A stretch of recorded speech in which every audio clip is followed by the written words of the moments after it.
Je veux juste toucher à est-ce qu'on peut perdre le salut? Ok.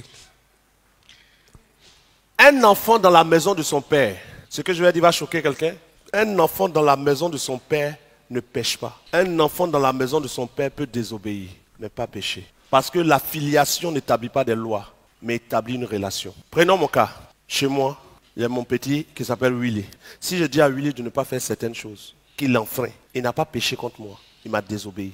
Le péché, c'est la transgression de la loi. Or, dans une maison, ce n'est pas des lois, c'est des filiations. On respecte une autorité. Le plus grand respecte les petits, mais les petits honorent le plus grand. Si je désobéis, ou Willy me désobéit, que je ne suis pas content, je le sanctionne, mais je ne le tue pas. Oui ou non? Oui. Si je lui donnais 10 000 par jour, puisque tu n'as pas obéi, tu n'auras plus ton argent de poche. Mais si Willy est dans ma maison, qu'il va dans la maison de quelqu'un d'autre qui n'est pas son père, pour faire quelque chose qui est interdit là-bas, on va l'enfermer. Dès l'instant que nous sommes devenus enfants de Dieu, ce que nous pouvons faire, c'est désobéir. Or, ce qui emmène à l'enfer, c'est le péché. Voilà pourquoi il est écrit que la géhenne ou le feu éternel est réservé pour Satan et ses anges. C'est-à-dire ses envoyés. Or, nous, étant nés de nouveau, on ne peut plus jamais être envoyé de Satan. Donc, celui qui est né de nouveau ne peut pas perdre son salut. Mais celui qui est né de nouveau peut désobéir. Or, celui qui désobéit, selon Hébreux chapitre 12, est sanctionné par le Père. La sanction du Père peut te faire perdre ton travail, peut te faire mourir avant le temps, peut te faire perdre ta santé. La sanction du Père peut te faire perdre tout ce que tu as gagné, peut te faire perdre ton argent.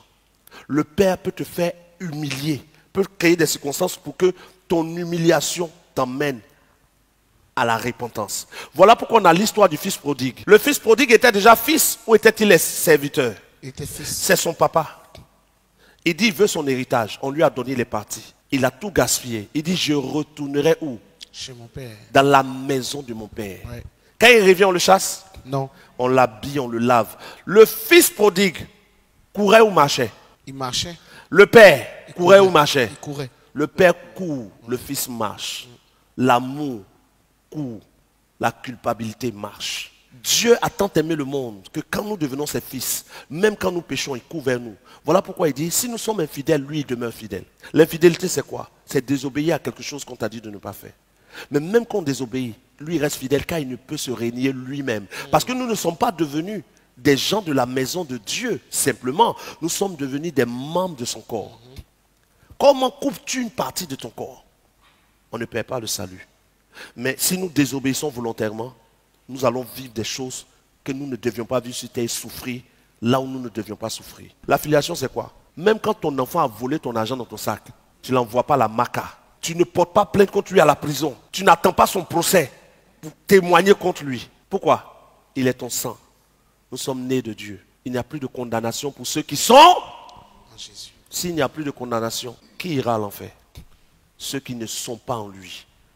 Mais pour notre vie sur terre, dans de bonnes conditions, nous obéissons au Père parce que le Père bénit davantage les fils obéissants. Ayant été obéissant jusqu'à la mort sur la croix, Dieu l'a souverainement élevé. Dieu élève les fils qui obéissent. On veut être élevé. Ce n'est pas en priant, c'est en obéissant. Livre grâce, éloignez-vous de moi, vous qui commettez l'iniquité, veut dire quoi? La parabole des 10 vierges. Éloignez-vous de moi, vous qui commettez l'iniquité. Éloignez-vous de moi. On dira même qu'il dira à des gens, je ne vous ai jamais connu. Je dis bien, un enfant ne pêche pas, mais il désobéit.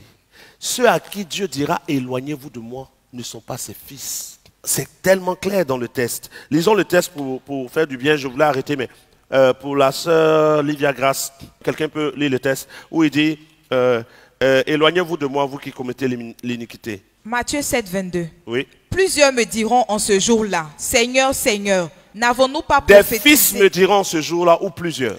Plusieurs me diront en ce Et jour-là. Jésus dit, ce ne sont pas ceux qui disent Seigneur, Seigneur qui rentreront Dans le royaume des cieux. dans le royaume des cieux, mais ceux-là qui font la volonté de mon Père. de mon Père.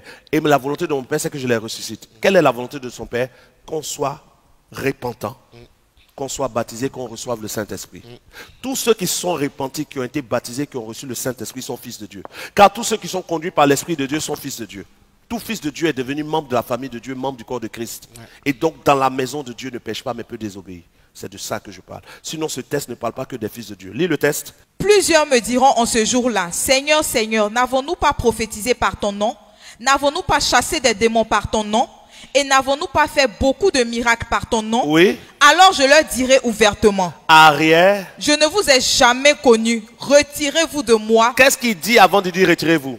je ne vous ai jamais Il ne les connu. connaît pas. Oh, il dit, je connais mes brebis, elles me connaissent, elles entendent ma voix et me suivent. Jean chapitre 10. Donc, ce dont il dit, retirez-vous arrière de moi, il dit, je ne vous ai Jamais connu. Donc, ils ne font pas partie de son troupeau. Jean chapitre 10. Je suis le bon berger, je donne ma vie pour mes brebis. Mes brebis me connaissent, je les connais.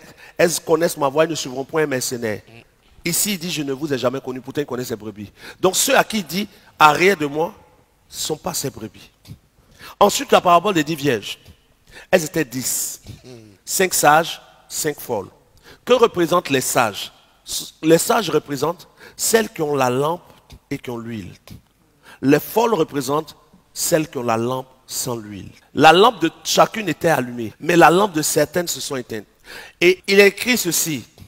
Celui qui craint l'Éternel et qui lui obéit, sa lampe ne s'éteint pas dans les ténèbres. Donc, craindre l'Éternel fait que la lampe ne s'éteint pas.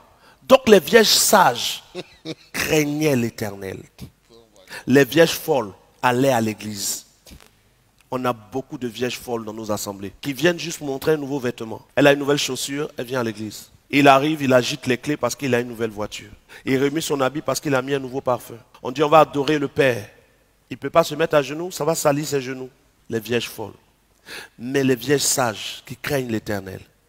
Or, celui qui craint l'Éternel fait sa volonté. Et ne dit pas seulement Seigneur, Seigneur. Fait sa volonté pour entrer dans la gloire du Père. Donc les vierges sages représentent les fils et les filles du royaume.